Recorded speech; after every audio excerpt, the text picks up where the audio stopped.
Саламатсыздар ма оқушылар? Саламатсыздар. Ондай болса сабағымызды бастайық. Бүгін мен сендерді 3 топқа бөліп алдым. Бірінші топ басшысын сайлап алайық. Абдулла Нұрайымжан деген топ басшы.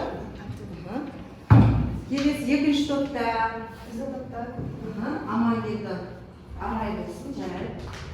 Келесі үшінші тобымызда Назеркен. Кеңесова Назеркені сайладыңдар ма? Жарайды. Жарайды. Бауын қойып отырасыңдар өздеріне, өздеріңді бағалап, топ басшы бағалайды болса, бүгінгі үй тапсырмасын миға шабу әдісі арқылы үй тапсырмасын сұрайды.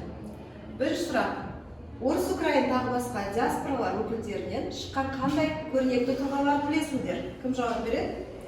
Үй тапсырмаға үшінші сұраққа Назеркен өзі жауап береді.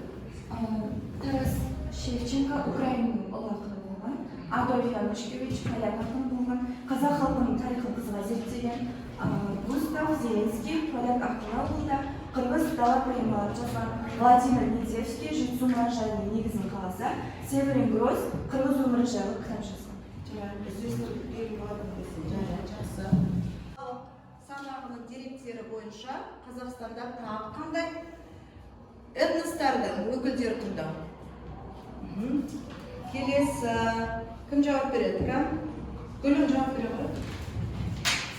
1897 жылдың санағы бойынша Қазақстанға ұйғырлар мен дүнгендер көбінесе көшіп келген. Ұйғырлардың саны 57 мың, ал дүнгендер 14 мыңға жетті. Жақсы, жарайды, өте жақсы. Қысқа жауап берейік, Оразбек. Ішкі бөлінушілік, ел арасында іріткі салушылық. Жарайсың, жақсы. Моноэтникалық құрам дегеніміз не? Абай жауап беріңізші. Моноэтникалық құрам дегеніміз бір ғана этникалық топтан тұратын ұлттық құрылым. Жақсы. Бүгінгі үй тапсырмамыз осымен аяқталды. 15-16 параграф. Кеңестік кезеңдегі Қазақстанның полиэтникалық қоғамның қалыптасу тақырыбы. Бүгінгі сабағымыздың мақсаты Қазақстан этникалық құрамның өзгеру үрдісін түсіндіру үшін депортация, арнайы қоныстандырылғандар, полиэтникалық қоғам, ұлттық саясат, интернационализм ұғымдарын пайдалану. Және Қазақстанда халықтың этникалық құрамның өзгеру кезеңдерін зерттеу, кеңестік кезеңде Қазақстанның этностарының өзара мәдени әсерлесу ерекшеліктерін түсіндіру. Бағалау критерийлеріне келетін болсақ, бағалау критерийлері Қазақстанның этникалық құрамның өзгеру үрдісін түсіндіру үшін депортация, арнайы қоныстандырылғандар, полиэтникалық қоғам, ұлттық саясат, интернационализм ұғымдарын пайдаланады. Қазақстанда халықтың этникалық құрамының өзгеру кезеңдерін зерттейді. Кеңестік кезеңде Қазақстанның этностарының өзара мәдени әсерлесу ерекшеліктерін түсінеді. Бүгінгі тақырыбымыз Сырдария облыстарына, Жетісу облыстарына, Ферғана облысы, Самарқанд облысы, Әмудария облысы. Қазақстанға жүздеген мың адам еріксіз көшіріп әкелді. Өз еркімен емес, еріксіз өз отандарынан алып, бірден тосыннан алып, барлығын жаңағы отбасыларды алып, күштеп қоныстандырған болады біздің Қазақстанға. Ол қоныстандырудың мақсаты не болды? Біздің жаңағы аштық жылдарында не істеді? 50% қазақтар қайтыс болған болады, қырылып кеткен болатын аштық жылдар. Адамдар қоныстандырды, күштеп қоныстандырды. Біздің жаңа кең байтақ жеріміз керек болды. Малымыз, адамымыз бар, көпшілігі 50% қырылып кеткендіктен біздің елдерімізге қай жерлерден адамдар келді? 1937 жылдың соңына қарай Әзербайжан, Армения, түрік отбасылар Қазақстанға келді. 1938 жылдың қазан қараша айларында Әзербайжан осы облыстарға ирандық 2000 облысы қоныстандырылды. Бүгінгі жаңа сабағымыздың видео ролигімен түсіндіре кетсем сабақты көре кетіңдер. Қалай шешті? Осы сұрақтарға жауап берейік.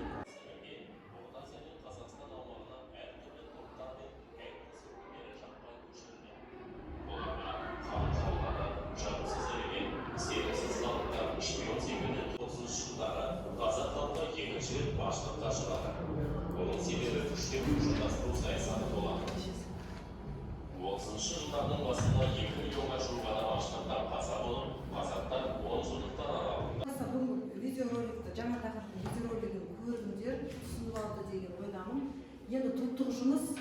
топқа тапсырма. Бірінші топ сендерге. Бірінші топтың тапсырмасы ұлттық саясатты интернационализм ұғымын айтасың, жаңағы постерға қорғайсыңдар. Сендерге сұрақтары осы және екінші топқа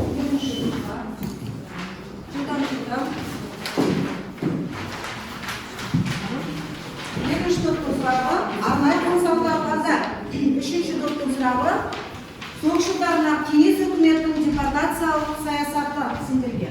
Ал уақыт кетті, бүгінгі тақырыпты үш топ жақсылап постерға түсіріп, мына жерге қорғайсыңдар қазір. Уақыт кетті, 4 минут уақыт беремін.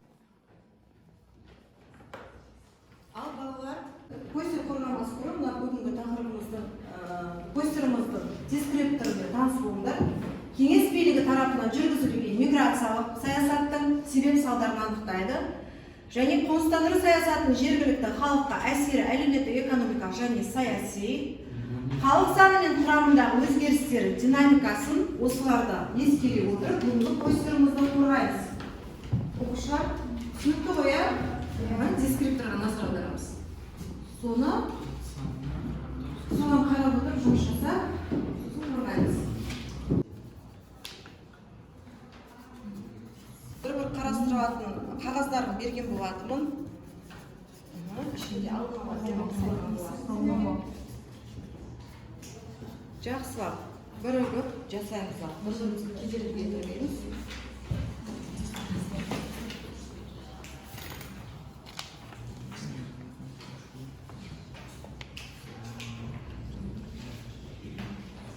Көрінеді.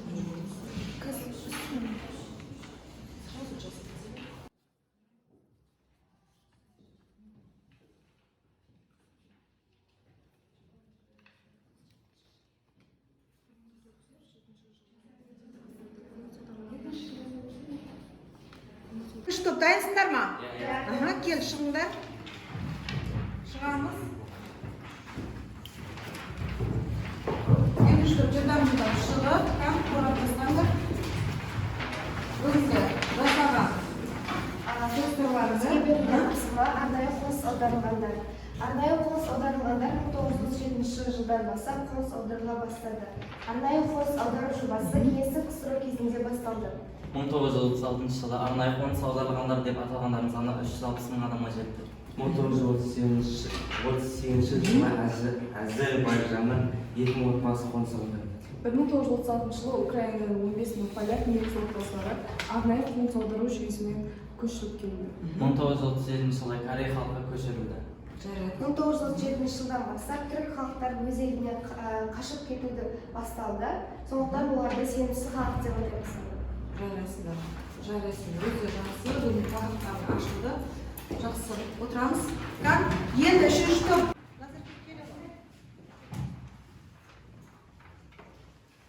Осы жылғы санақ бойынша Қазақстанда 92 мың неміс ұлт өкілдері тіркелсе, соғыс жылдары 462 мың неміс күштер көшірілуге жоспарланды.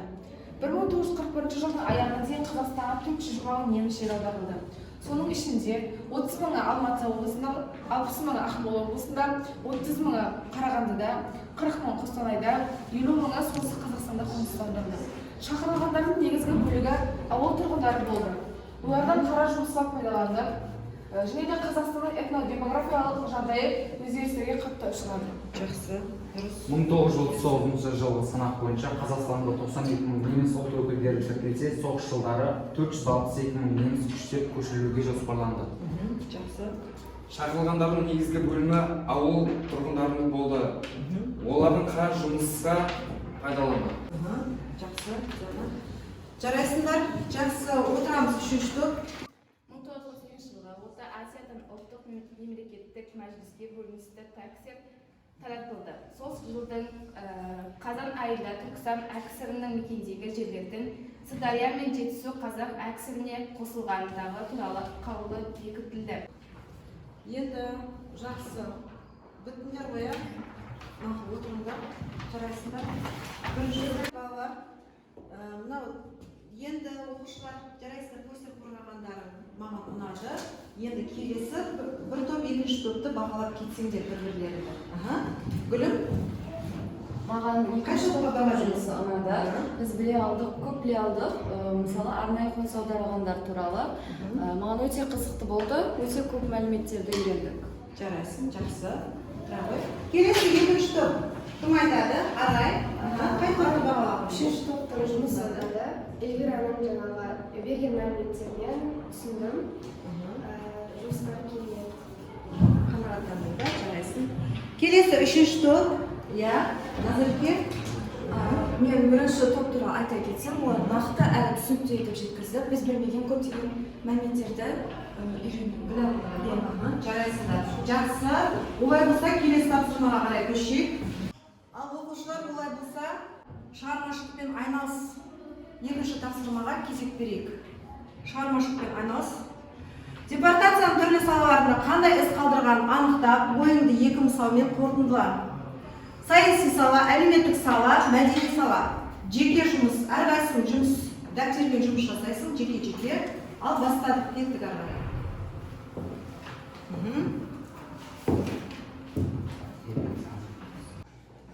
Шығармашылықпен айналыс тақырыбын үйге тапсырма берейін сендерге. Енді әрі қарай кері байланыс жасайық. Егер тапсырма кеңес кезеңіндегі Қазақстанның полемикалық қоғамның қалыптасуы осы бүгінгі тақырыбымызды үйге және шығармашылықпен айналысып ізденіп келесіздер қорытынды жасап. Енді кері байланысқа келетін болсақ, әр топ басшы өзінің тобындағыларды айта кетсе болды.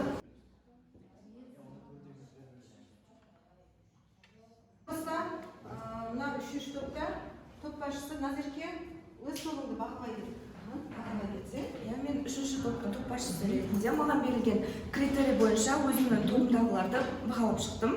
1-мен 10 балл шкаласы бойынша атап айтатын болсақ, Исмахамбет Оралбек бізде 7 балл алды, Рыскел Диана 8 балл, Құрманғали Ерсұлтан 8 балл және Абдрахман Эльвира 8 балл.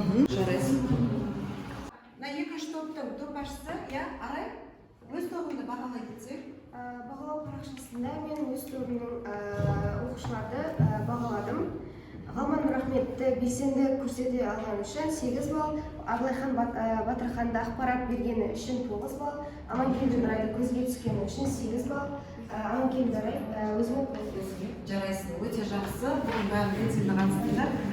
Бұл топ өте жақсы деп бағалаймын. Келесі топ, енді бірінші топ, өз-өздерін бағалай кетсеңдер. Біздің топтағы Гүлім сен бағалайсаш?